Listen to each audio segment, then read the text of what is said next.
Shalom. Le hashtag non au vaccin du Covid-19 en Afrique est le symbole d'une révolte populaire sur les réseaux sociaux. Les hommes politiques, les hommes publics se sont mis dans la danse. Il n'y a rien à faire. Tous les Africains sont prêts à faire la guerre. Nous ne voulons pas de ce vaccin.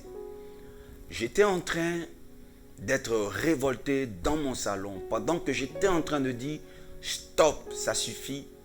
Le système mondial ne va pas continuer à se foutre des Africains quand la voix de l'Éternel me parle.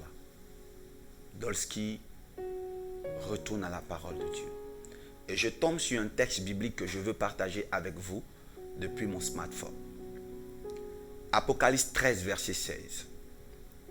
Et elle fit que tous, petits et grands, riches et pauvres, libres et esclaves, reçussent une marque sur leur main droite et sur le front. Le verset 17. Et que personne ne put acheter ni vendre sans avoir la marque, le nom de la bête ou le nombre de son nom. Je veux vous parler de la part de Dieu. Je ne viens pas vers vous en tant que virologue, en tant que scientifique, en tant que chroniqueur, en tant que journaliste. Je viens en tant que prophète. Revenons à la parole de Dieu. Le livre d'Apocalypse nous donne un indice de ce qui se passe dans ces derniers temps. Ce système mondial, dans la forme de la globalisation, est en train de nous imposer la marque de la bête, sans que nous nous en rendions compte. Aujourd'hui, nous craignons une vaccination empoisonnée. Nous craignons une vaccination conspirationniste. Nous soupçonnons le complot de ce système du monde. Mais laissez-moi vous dire que vous n'êtes pas dans le faux. Nous sommes tous sur la voie. Mais sauf que il faut que nous poussons, que nous allions plus loin. En réalité, c'est la marque de la bête qui nous sera imposée. Observez très bien. Dans les derniers temps, la bête viendra avec une marque. La marque 666.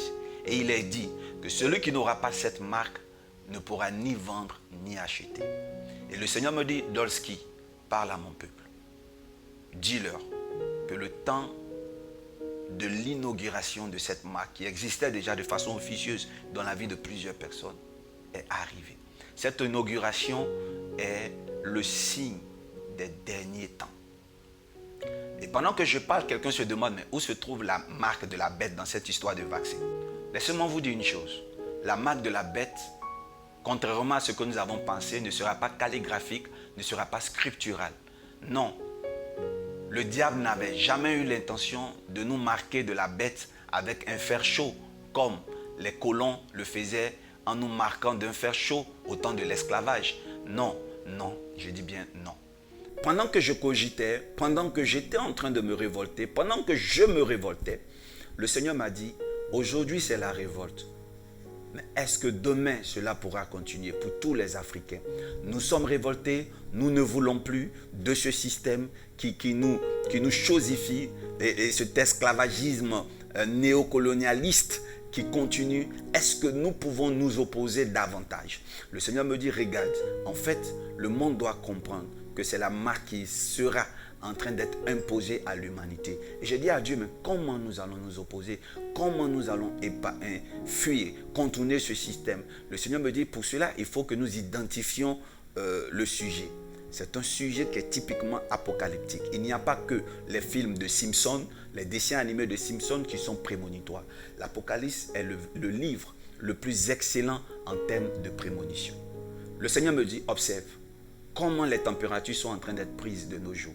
Je dis, Seigneur, sur le front. Très bien. Et comment hier on prenait les températures ou le pouls de quelqu'un. Je dis, Seigneur, en touchant le poignet de la main. Très bien. Aujourd'hui, il s'agit du vaccin. Quel est le rapport, Seigneur, avec la marque? Il y a un système technologique, il y a un système important que l'humanité est en train de préparer, n'est-ce pas? C'est le moyen de communiquer et d'identifier une personne à partir d'une puce qu'on va lui implanter dans le poignet ou dans le front. Pour cela, il faut que l'organisme d'un humain, donc son métabolisme, soit préparé à recevoir un corps étranger. Et donc, il faut d'abord une injection pour préparer le corps à accueillir les formes de technologie du futur. Aujourd'hui, plusieurs personnes ont déjà cette technologie, mais avant cela, on a préparé leur organisme à ce métabolisme. Comment identifier chaque personne? Un peu comme dans le Big Brother qui bat son plein en Chine. Comment reconnaître des personnes? L'homme bientôt ne va plus se promener avec une carte magnétique, une carte d'identité. Nous aurons tous notre identité, notre compte bancaire sous la forme d'une puce dans notre corps. Voilà ce qui se prépare. Et c'est ça le système de la bête. Aujourd'hui, même si l'Afrique s'oppose, même si l'Afrique se révolte, je vous dis que l'ennemi reculera seulement que d'un pas. Mais dans notre sommeil, il reviendra. Je veux parler des Africains qui ont commencé à crier le ras-le-bol. Voilà ce que le Seigneur me dit. Hier, plusieurs Africains se battaient pour traverser la Méditerranée au prix de leur vie pour rejoindre l'Occident à cause des problèmes de l'Afrique, la pauvreté, la gestion politique. La pauvreté a créé l'exode des Africains vers l'Europe. Plusieurs sont morts dans la Méditerranée. Des scènes horribles ont été diffusées sur les réseaux sociaux et nous en sommes conscients. Aujourd'hui, c'est le vaccin. Dans mon pays, avant le Covid-19, on ne voyageait plus sans le vaccin. Si tu n'as pas ton carnet de vaccination à jour, tu ne peux pas voyager. Or, quand on parle de commerce, comme le dit l'Apocalypse, tu ne pourras ni vendre ni acheter. C'est d'abord le transport et les voyages. Bien-aimés, la question que nous devons nous poser, est-ce que un carnet de vaccination qui n'a pas celui du Covid-19 en son sein sera un carnet valide d'ici 5 ans, 10 ans? Point d'interrogation. Aujourd'hui, je vais vous raconter une anecdote. J'ai une anecdote pour vous. Une fois, j'ai voyagé à mon retour des États-Unis. J'avais oublié mon carnet de vaccination aux États-Unis. J'arrive à l'aéroport de Côte d'Ivoire. On m'exige de refaire mon vaccin que j'avais fait quelques semaines avant. Je ne suis pas sorti de l'aéroport tout simplement parce que je n'avais pas mon carnet de vaccination. Et on m'a revacciné. Hier, c'était mon carnet de vaccination qui n'était pas à jour du détecteur polio, des autres vaccins que vous connaissez. Demain, qu'est-ce qu'il en deviendra pour tous ces Africains qui veulent voyager? Même si tu as le visa, est-ce que tu pourras traverser une frontière si tu n'as pas le vaccin du Covid-19? C'est vrai, la révolte aujourd'hui, mais qu'est-ce qui va se passer demain? Alors, je suis venu vous dire que le monde tend vers la fin. Il n'y a que Jésus seul qui peut nous faire sortir de ce train du diable. Je vous dis la vérité. Je ne suis pas en train de dire à un chrétien, à un Africain d'accepter le vaccin parce qu'on n'y peut rien. Mais je suis en train de dire, est-ce que nous allons pouvoir continuer la révolte jusqu'au bout avec cet exposé que je viens de vous faire? Acceptons Jésus. Croyons que lui seul est capable de purifier notre sang. Et c'est à lui seul qu'appartient la longévité. Que Dieu vous bénisse. C'était mon petit message pour tous les Africains et tous les habitants du monde entier.